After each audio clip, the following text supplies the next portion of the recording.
And we're back. So, This is the final one in our series on the people of Israel. so what happens next, Colin? So we've done Abraham, Moses, the kingdoms, and so today's one is really just a kind of an overview of the role of the prophet. All right, so there's the storyline that we know about, how God called this people, Israel, to be a blessing to the world. Oops, sorry. Yeah.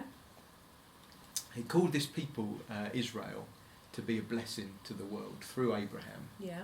And they carried this promise to be a great blessing, to show the world what God was like, and to go to God on behalf of the world. They're not doing very well. And yet, we see great success in some senses, like David and the Queen of Sheba, Solomon and the Queen of Sheba,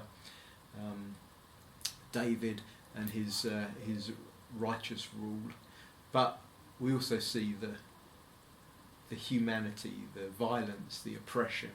They just can't get it together consistently. That's And what's coming over from your talks today. yeah, that's right. And actually there's a draw always to this idolatry, to choosing other gods rather than the true God. And with that comes all the destructive behaviour that goes with rebellion against God. So we find the role of the prophet really does come to the fore in this period of the kings. A prophet is actually like, would you understand what I mean if I said it was like a contract lawyer? So a contract lawyer is someone who looks at the written contract, in this case the covenant made with Moses. Remember, the people said, we do, we'll follow God. Yes. And so they had this contract that they were meant to be following. We do this, this and this. God does this, this and this. And actually we find that they continually break their side of the contract. Yeah. And the prophets are kind of like these contract lawyers that are coming and saying, listen, do you realise you're not keeping your side of the contract? Oh, I see what you mean. And do you know what's going to happen if you don't keep your side? Look at what God says he's going to do if you don't keep your side.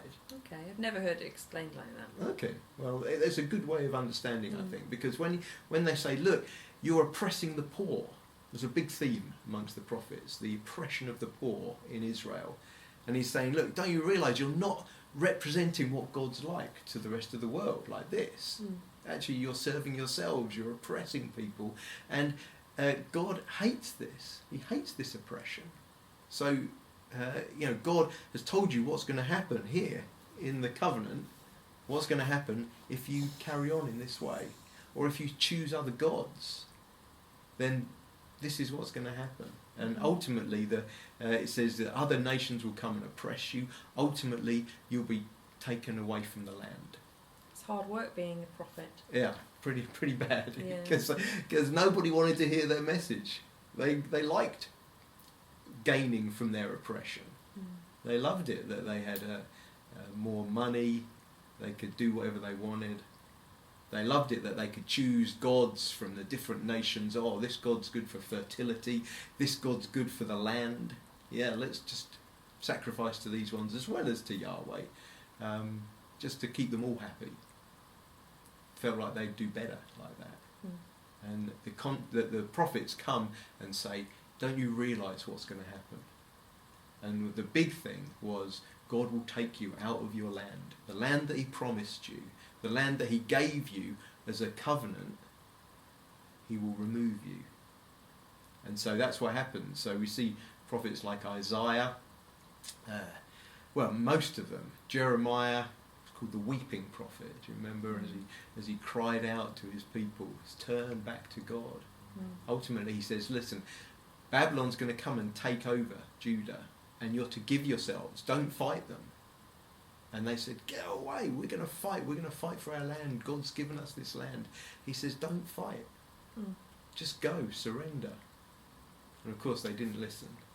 And he said it with tears. So you read Lamentations the other day, didn't you? Yeah. And I was actually going to ask you about that. Yeah, that's Jeremiah pouring out his heart in such pain for the land that he loves, the land that was given to them on promise, and yet God allows them. He withdraws his hand from them and allows these other nations to come, nations that are worse than them, but come and take over.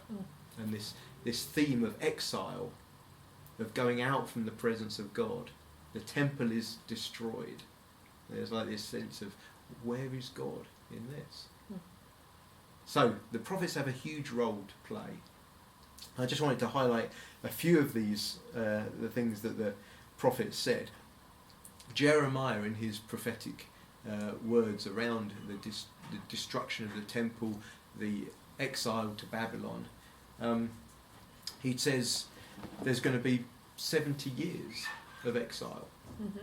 And that's something that the others hold on to quite a lot and say, 70 years we're going to be here, but God's going to restore us. And some of the prophets even prophesy, this is going to be a glorious new beginning. God's going to restore his people back to the land, and there's going to be rejoicing. Isaiah 35 says that he will bring them back with singing. There'll be great rejoicing. There's this great promise of what's going to happen. And so at the end of the 70 years, we find the prophet Daniel, who's in Babylon, and he says he realises that the end of the 70 years is coming, and he starts to ask God, restore us, send us back to the land, just like you promised. And, there's this great hope. And miraculously, this guy called Cyrus, the first Persian ruler, that Isaiah prophesied about, is raised up after 70 years, and he makes this declaration: I'm going to go and restore the temple in Jerusalem, and the people can go back to the land. So there's this, wow, look at what God's done. It's amazing. And yet, the restoration never really happens. They rebuild the temple, they rebuild the walls, but something is missing. And the prophet Daniel, when he's crying out to God, saying, it's the end, Lord, it's time, 70 years have gone since we were placed in exile. This is our time for restoration. And an angel visits him and basically says to him, the time for your atoning of your wickedness is 70 times 7. Can you do your maths? 144 something. I don't know how many. 70 times 7. Well, this is really unfair to ask me maths. Okay, let me think. 70 times 7.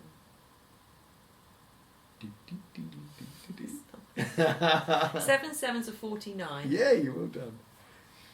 But I don't know how many zeros it would be. 70, it's just 1 0. 490. 490 years. So I can do that. It's just when people are watching. The pressure of thousands of people watching. Anyway, so the prophet Daniel, he's praying, God, you said 70 years. Yes. And there was a return after the 70 years. But when Daniel is listening to God through this time, then God says to him, it's going to be not 70 years, but 70 times 7.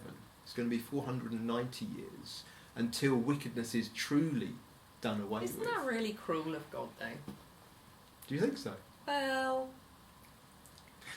how do you make it? Well, because there was the fulfillment.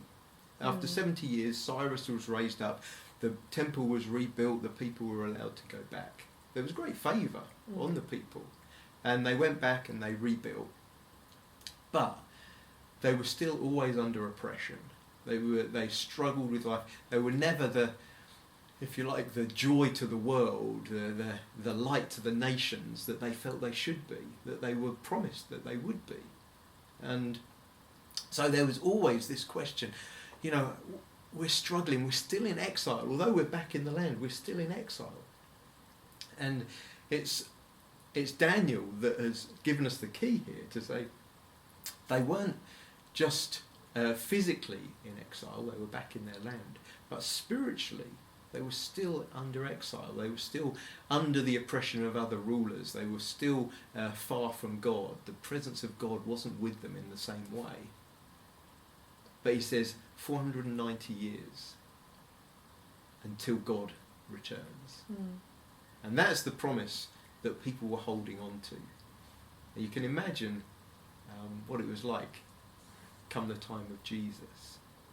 See, Daniel prophesied this about 490 years. He also prophesied that there would be 4 great kingdoms that come until the coming of the kingdom of God. And so people were looking at it and thinking, okay, well, there was the Babylonian kingdom that came and took us into exile. Then they were overthrown by the Persian Empire. So the Persian Empire lasted until the Greeks came and overthrew them. And after the Greeks came the Romans. So now, 490 years later, and they're sitting there with this 4th kingdom, and they've done their maths, and they're saying, now's the time. The kingdom of God is about to come, where we throw off the oppression from our rulers, where this Messiah figure, this David, this son of David, is going to come and bring hope and restoration to us and lead us into victory against our oppressors. Now's the time. It's coming. We're going to be fully released from exile and become all that God promised that we'd be. And that's where the Old Testament finishes. On this sense of longing, hoping, still in a mess, but still longing and believing that there's another one to come. And you can imagine the excitement when someone comes on the scene 490 years later and says, the kingdom of God is at hand. And that's where we'll come to next time. I don't think you answered my question. What was the question? Doesn't that seem a bit cruel? Go, ha ha, no, it's not 70, it's 7 times 70, which is 490. It's a bit like when I was little, my dad used to take me for a walk up mountains, and he'd say, oh, just round this corner, and I go, okay, and then we get round the corner, oh yeah, there's just another bend, oh, another mountain, and it just went on and on and on. Right. That's how it feels to me. Okay. I used to say, Dad, how many corners does this bend have in it? I think, you see, people were looking for a restoration of the land and a restoration of the temple. Yes. That all came about. Yeah. But I think what they didn't realise is that there is a greater oppression that isn't about land and temple. It's a greater thing that they hadn't really understood. So they got the stuff. They got what they wanted. Okay. But they didn't actually have true freedom. Okay. They weren't really free to be the people that God called them to be. And that's a bigger problem. And that's one of the things that the Jews never really understood until Jesus. Till the followers of Jesus suddenly realised this was the oppression that we were under. It wasn't oppression from the Romans. It wasn't oppression from other worldly rulers. It was the oppression of sin, the oppression of death that's been around with us since the fall. Okay. Those are the things that God really wanted to deal with. And that was going to take 490 years, not just the 70. So we're coming to the climax of this big story. when God really does deal with his enemies. Okay, it's helpful. It's coming. Okay, so I've got an assignment for you now. Woohoo! Just for you to write down in your own words here, what were the Jews hoping for around the time of Jesus? What were all the different threads of hopes that they had when Jesus arrives? And hopefully we're going to see next week how those threads were all fulfilled in him. But probably not in a way that many of them were expecting. Okay. Little clue there. We'll talk next week. Bye, guys. Bye.